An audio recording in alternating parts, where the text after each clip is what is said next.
بسم الله الرحمن الرحيم شهر رمضان الذي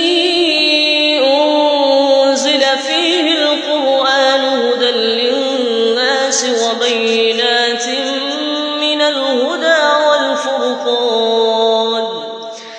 فمن شهد منكم الشهر فليصمه ومن كان مريضا أو على سفر فعدة من أيام أخر يريد الله بكم اليسر ولا يريد بكم العسر ولتكملوا العدة ولتكبروا